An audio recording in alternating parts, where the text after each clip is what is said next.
మహిమలే కావో చిన్ని కృష్ణుని శిల్పి చేస్తలే కావో కృష్ణార్జునుల యుద్ధ గాథయే కాదు పాండవుల వనవాస పాటలు కాదన్నా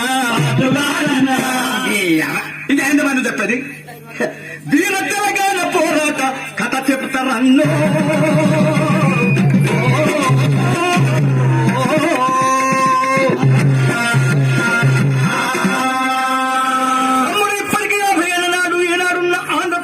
తెలంగాణ ప్రాంతం కర్ణాటకలోని 3 జిల్లాలు మహారాష్ట్రలోని 5 జిల్లాలు కలిసి హైదరాబాద్ రాజ్యాంగం ఉండేది.